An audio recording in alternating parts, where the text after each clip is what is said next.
Welcome to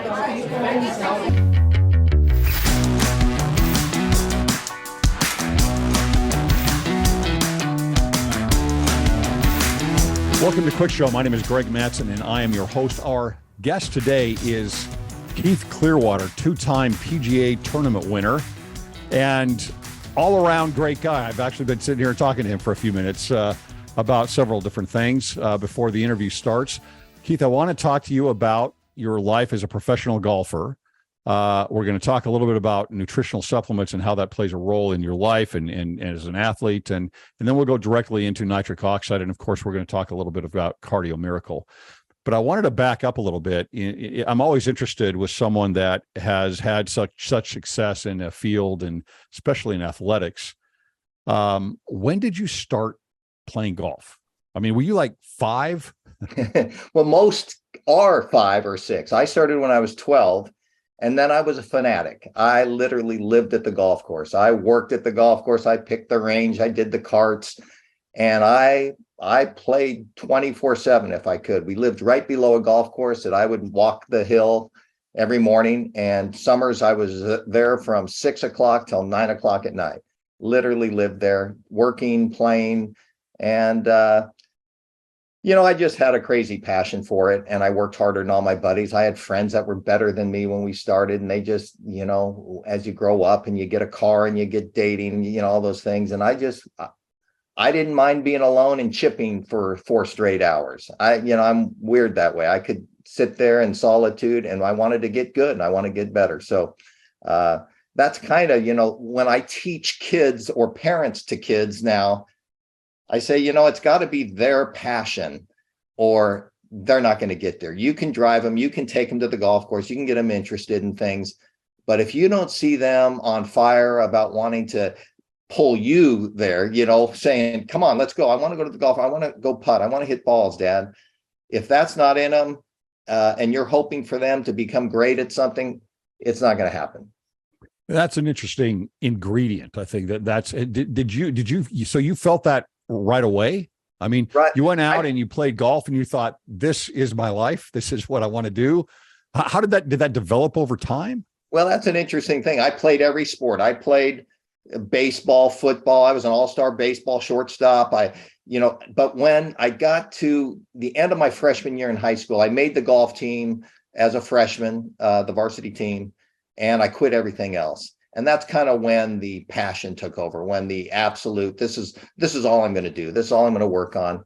And, I've always carried the belief, we all talk about balance in life. Oh, we got to have balance and play every sport. And I feel like every person I've ever talked to or interviewed about greatness, it comes from being incredibly out of balance for a short period of time to learn the steps of overcoming to get that last degree of greatness. Now, you can be good in high school and anything but to move from level to level to level to amateur golf to collegiate golf to then professional golf, there's a certain level of out of balance you have to have for a period of time to be great. And I teach all my kids, everybody, I want them to have this ability to push and know how hard, and then to overcome things. Then you can apply it to anything in life, because there is a difference. The progress you make in the last 3% is greatness, and that last 3% takes 95% of your energy to move a very short distance. You follow me? So it's really, and very few get there. They kind of get there and it's way too hard for way too few of results, and we quit. And so I love seeing my kids become, or anybody become great at something, because that last little bit is where you find out what you're made of. How good were you in high school? I was good. I got good fast. Okay. I played within a year, I shot even par. So, that's pretty rapid as a young kid when you just start the game. And, I shot 34, I remember, as a freshman in high school in a tournament, which was good. We played 9-hole tournaments is all. And so I got good pretty fast. And then obviously, if you're working hard and seeing results, you want to keep going at anything. And so I stayed with it. And then, just started to believe I could be anything. People used to ask me, even when I remember my first year on tour, or my first year as a pro, not on tour, I missed my card, and friends would ask, and I was first team All-American, one of the top 8 in the country. Went to New York, Waldorf Astoria, the whole thing, the big deal being a first team All-American. But I can remember missing my card along with Bob Tway, who was a top player. He's won the PGA championship. And people would ask, how long are you going to stay with it? And it was like, I almost laughed. It's like, I'm going to do this till I make it. This is me. I'm doing this till I make it. So, that mindset, I think, had a lot to do with any success I've had in anything, but especially golf. Now, you guys you went to BYU. I'm guessing you were offered a scholarship. No, I wasn't. In fact, Coach didn't even want me. Coach Tucker didn't even want me because I wasn't a member of the church at the time. Uh-huh. And he'd had too many washed out Northern Cal kids come up and stay for a while and not like the environment. I was not a partier. I wasn't any of those things. I was a pretty straight arrow kid. So actually, and I dated an LDS girl in high school. So I had and I was focused. I wanted to get good at golf, and it was the best place in the country. There's a whole story behind that, but just to keep it brief, he didn't want me. I went there. I actually had to redshirt. I came from St. Mary's College. I played my first year of college golf there because in the area I was a superstar. They gave me a full ride, great school. But, we traveled as far as Napa for our big tournament and go to BYU. We're going to Hawaii, Mexico, Europe, sure. Palm Springs for tournament. So I had heard that through a good friend, Bobby Clampett, who was, a phenom. And long story short, that's what motivated me to go. I got there, I redshirted and had to sit out a whole year, of your best golf in your life, maybe. And I ended up winning the qualifier the very next year and was either 1 or 2 man the rest of the way. And my last 2 years, I was first team All-American and all that fun. Now, why did you go to BYU? I mean, if you're not a member of the church and you're already got a full ride at St. Mary's, why did you go to BYU? They had, for the last, probably Carl Tucker had them in a position where they were in the top 4 or 5 in the country for almost 6 years.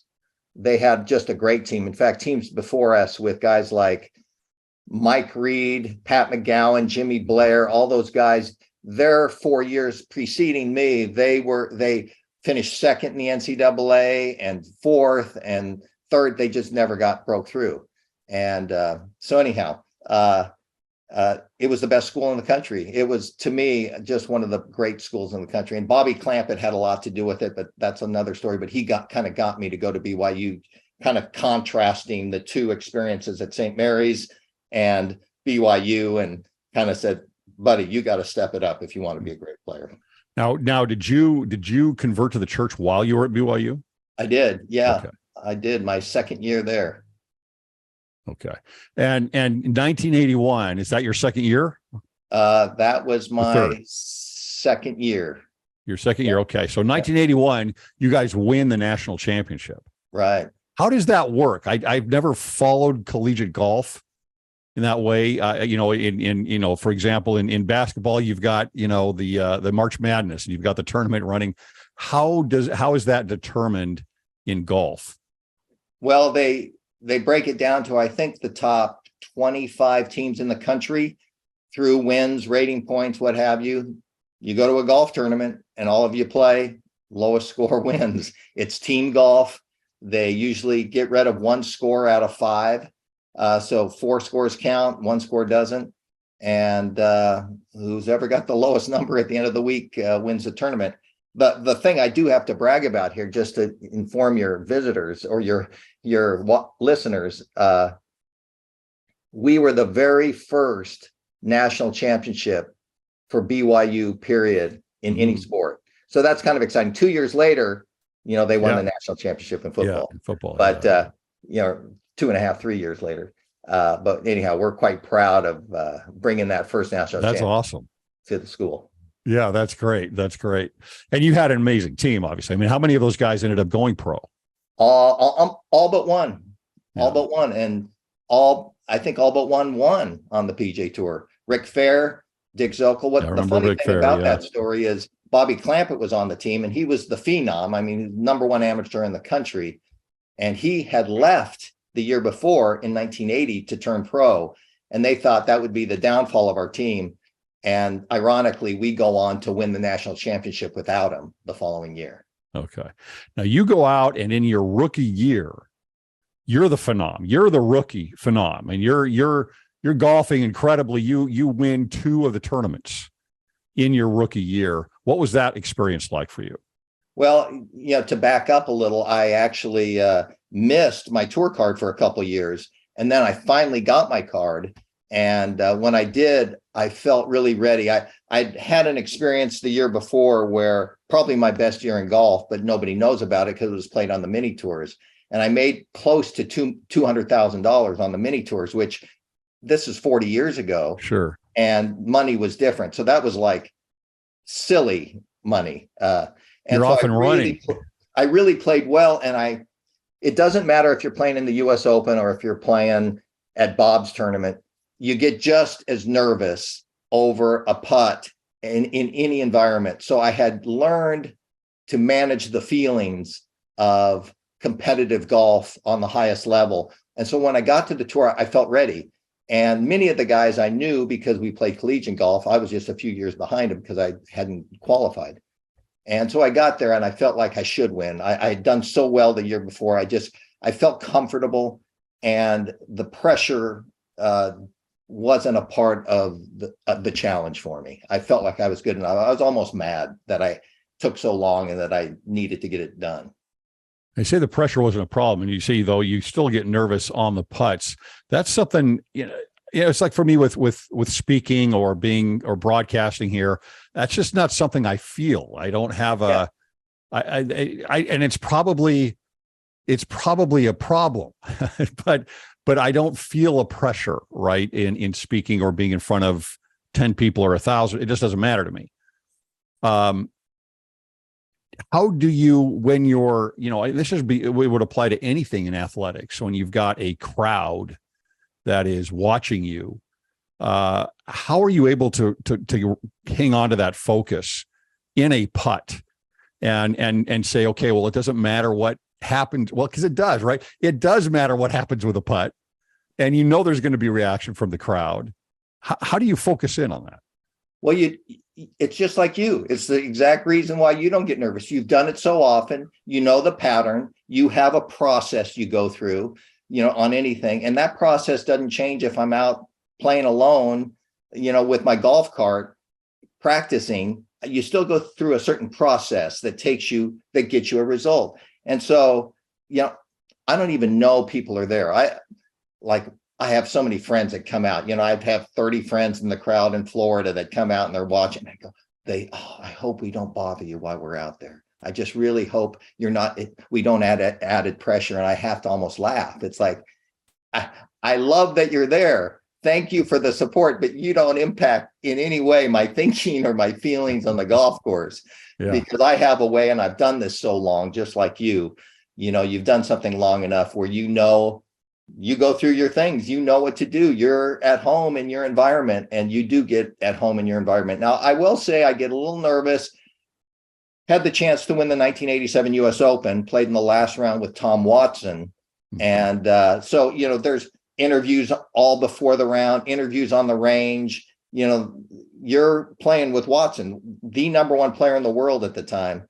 And you have a chance to win the US Open. And so he and I are in the very final group on national TV to win the US Open. And so, you just, you're a little nervous because it's totally new. So anything that you've never had experience with, even though I understand the game and what I'm going to do, it's an unknown place for me to be in. Now, I was in the final groups in a lot of tournaments, but not in the US Open, and not all that is entailed in trying to win a US Open. So, so that I had a little, wonder about how the day was going to go with some anxiousness, but which you should have when something's new. Did Watson end up winning that? Nope. Scott Simpson ended up winning, the group ahead of us. Okay. So, all right. Now, I've often now I play some golf, not very much, but they say that football is a game of inches.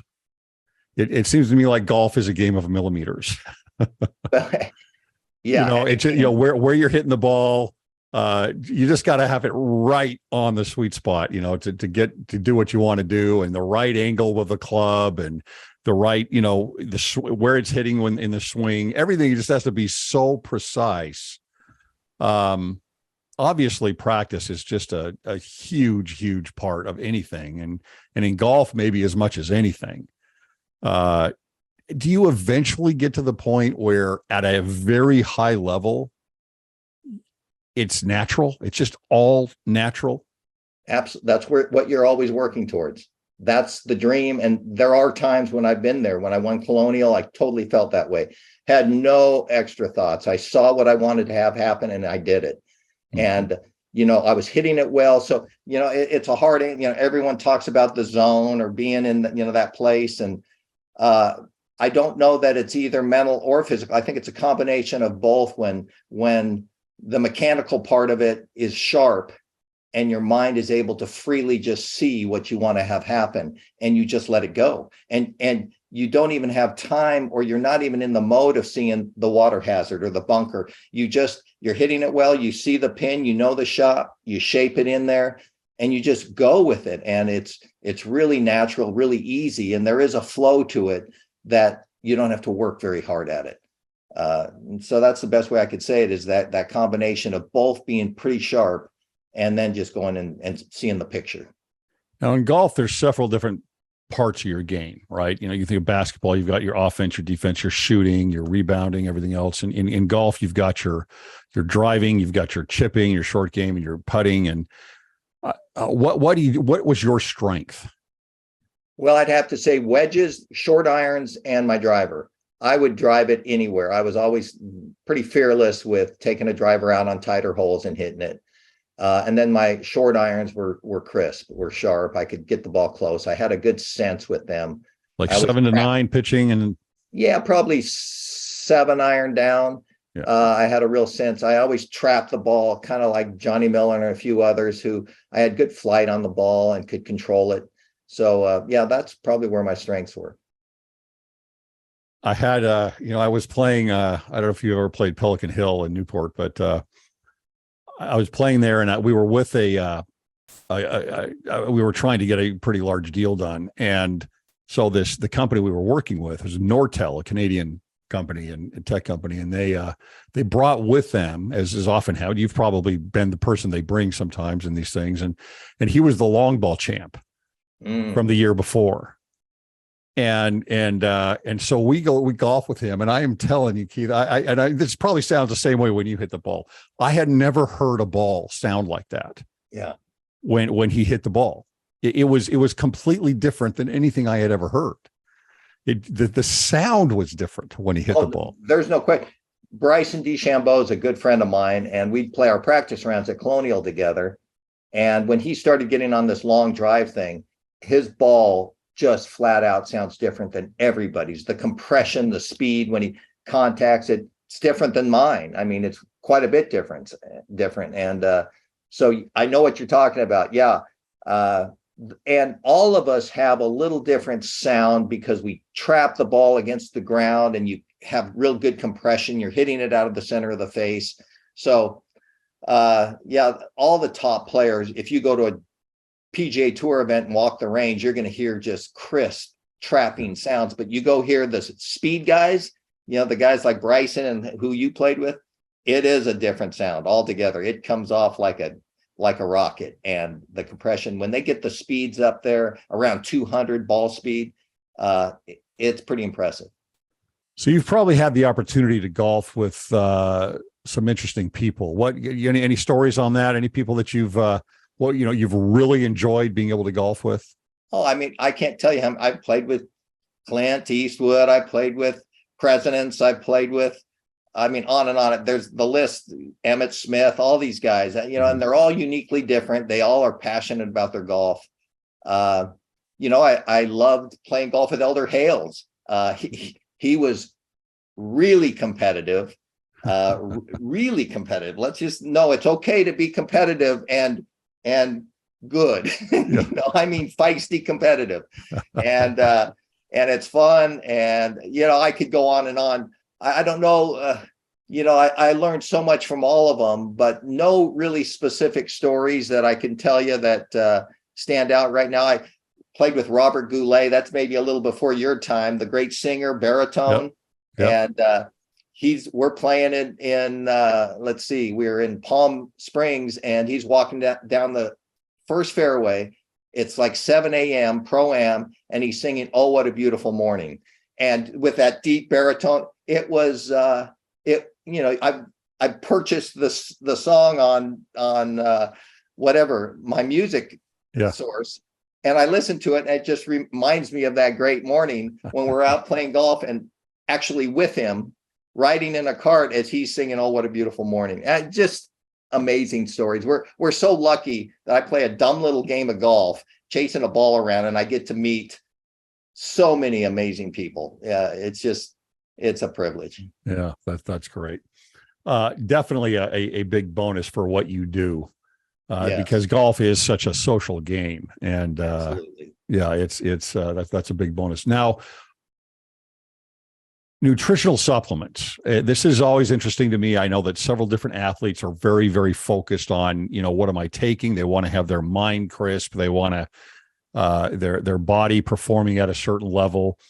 Have you used nutritional supplements over your time? Was it important to you? Did you eventually come to it, or was it not something that you thought was very important? Well, I've taken a multivitamin since I was 10, and my mom was into nutrition.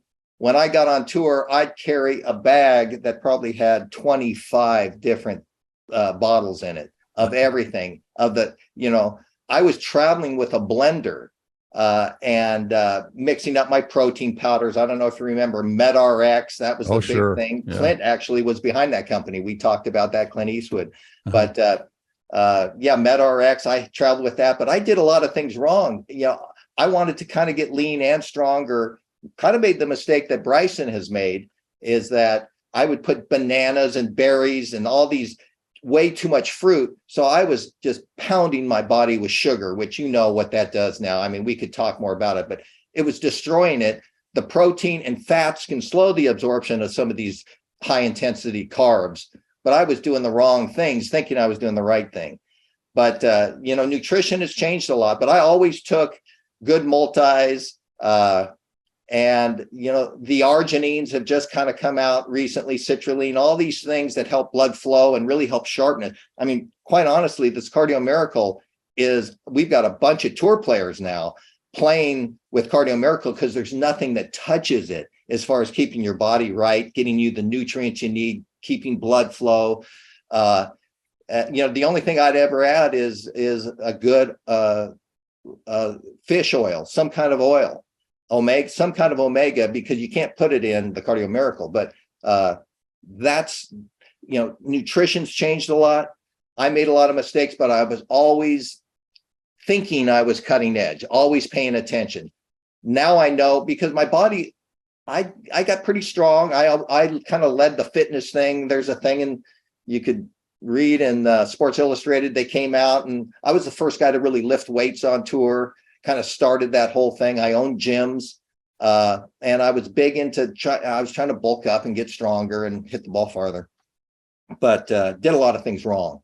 And it's fun to learn. It's fun to start seeing the science catch up and really tell you what really works, and not just what you're reading in a fitness magazine.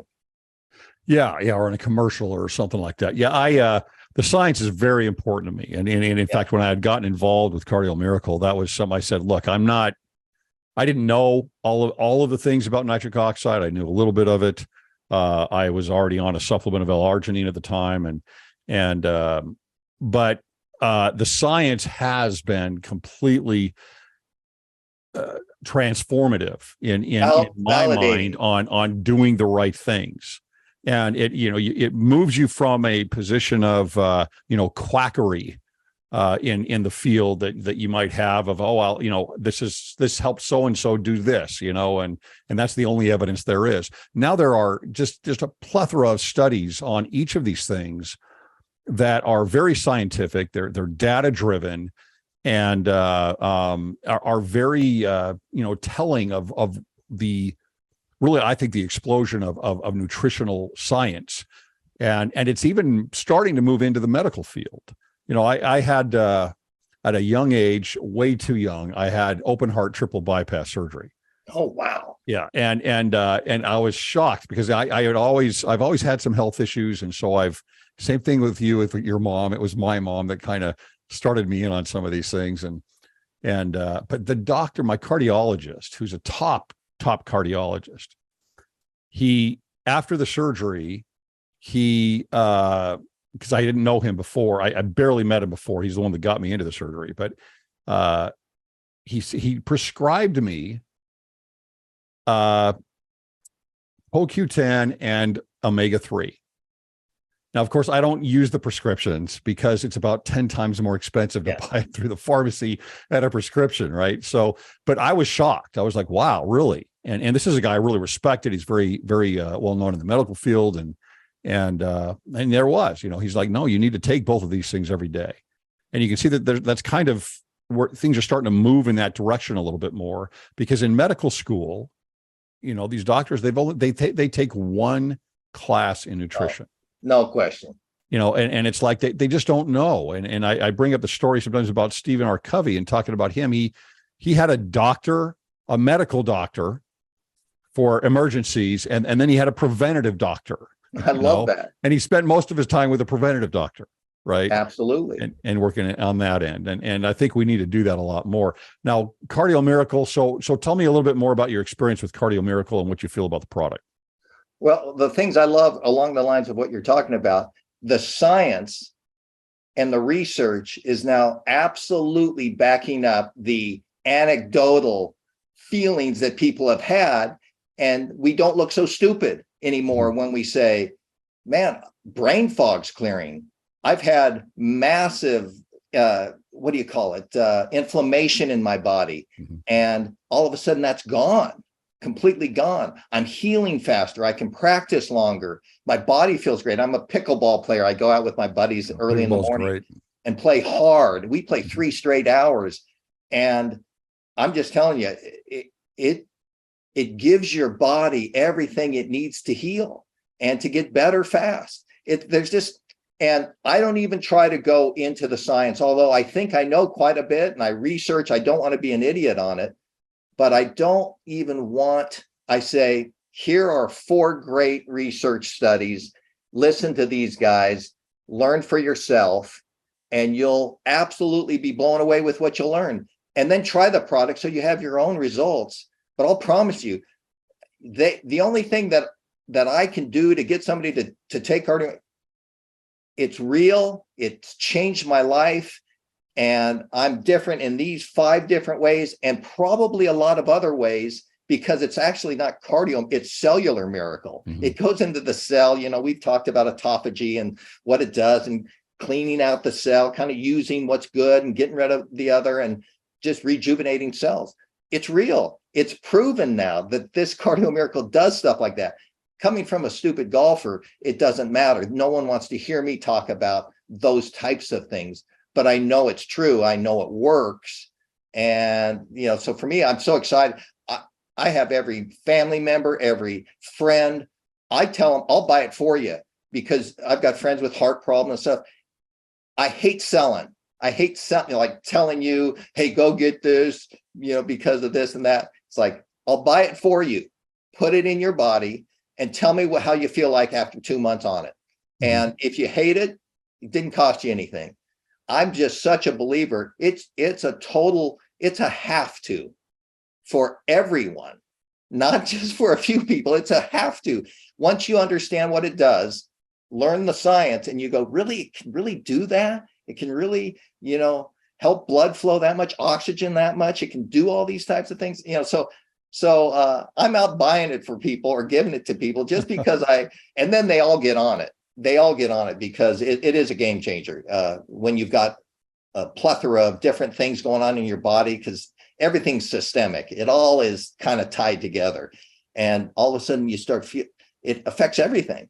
And, John always talks about how of the, I forget, 100,000, what do you call them? Just different problems in the body. It affects every single one of them for good. Everyone had some marker that it improved and increased how you felt or what it did to that disease. So, it's pretty fun. There's fun stuff, but I'm so excited now because there's, in the last 2 years, a lot of research and data has come out that now you and I don't have to, give all these anecdotal, it's wonderful. Go read the research. It's game over. I mean, it's just absolute. And Cardio Miracle is unique because I've taken separately arginine and citrulline because it was such a good pre-workout. So I would take it pre-workout because it stimulated blood flow and helped. But there's a difference when you add vitamin D3 and the way they come together and the comprehensive, just for lack of a better word, the way all the materials, the 53 supplements that are in Cardio Miracle come together, have a synergistic effect. And they do better than buying arginine. Like I can get arginine for $12 and I can get citrulline for $14. And they think they can piece it together, and you can't. You just can't. Yeah. I had, I think I've said this before. I've got a little video on my website where I talk about this, but I have actual data from my own experience with it, on when I started and waiting 30 days later. And I know I've got to be careful about what I say here on things with FDA and everything else. But let me just say this: I have a very poor history of high blood pressure. I have obviously cardio issues here with already a triple bypass, open heart triple bypass. I have chronic gout and other autoimmune issues that are all about inflammation, right? They're all about inflammation in your body, and inflammation has been tied to so many different diseases, and it's probably the number one problem for all of those diseases is the inflammation. And I can tell you from actual data from those things I just brought up, the improvement on things is pretty astounding. I mean, and consistently. So it took about 40 days for me when I started doing this. And then now because I have monitors, right? I can check the numbers exactly. And there's I'm not going to say dramatic, but a very distinct difference that moves me from a position of probably a position nobody wants to be in consistently with certain numbers, and down to a place where I'm in the range that I should be. Right. So, that's the only change I made. The only one other thing I tried to evangelize about besides the Cardio Miracle is fasting and the what that has done for me in changes in the body as well. But it is scientifically backed. The fasting is scientifically backed up. The Cardio Miracle is scientifically backed up, and it does make a difference. It just makes a difference, and people should try it. Yeah, the fasting you're talking about is doing a lot of what Cardio Miracle actually does. The autophagy. Autophagy and cleaning out cells. So you're doing all the best things. It is funny though. I'm the same way as you. I don't want to seem quackerish. I don't want to be out there, so excited and so filled with energy, because I can get that way. But I've been approached because I've always been fit. I've kind of led the tour in the workout side, the fitness side, but not the internal side of being super healthy. And so I had a lot of people, though, because I looked right, came to me with all kind of products. I can't even tell you how many, and I've never done it because I would try them and use them, and none of them made any kind of real difference in my life. And this is leaps and bounds above anything. This is real. This is my insurance policy for life. And yet I've seen, like you, my blood pressure's dropped. I mean, my mom nearly died. She had tremendously high blood pressure. Some say that it's not genetic. For me, at least, it was. I had high blood pressure. I've brought it all the way down into phenomenal ranges. I've been asked not to use numbers, but I brought it way down, and which is amazing. I feel better. Again, as that happened, brain fog went away. As that happened, blood flow, aches, inflammation, all these things that are attributable to inflammation, like you say, have disappeared. And that's so exciting. And so I'm fearless to recommend it to anybody. It's an absolute changer for anybody. My wife has had, and she just kind of let me do my things. She had a meniscus tear and a bunch of inflammation, could hardly walk on her knee. She's been on 3 scoops a day for 2.5 months. It's almost completely gone. This is a year-long problem. So it's pretty exciting to see how inflammation breaks, goes away. She starts feeling better. And a lot of buddies do it too. I don't want to start listing 40 things that it does, but it is kind of a miracle. It really kind of is. If you have any internal challenges, it can only help. Yeah, appreciate that. I've had the same experience. Well, Keith, appreciate you coming on. Learned a lot about you here. I'm going to have to try and finagle somehow, some way, a round of golf with you one day. That would be incredible. But appreciate your willingness to come onto the show and talk a little bit more about yourself and nitric oxide and nutritional supplements. So thank you very much. It's been great being with you. Thank you, Greg. You have a great day.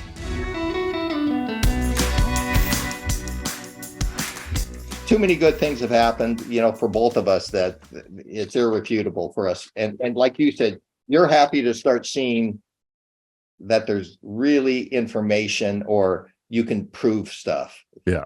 You can measure it.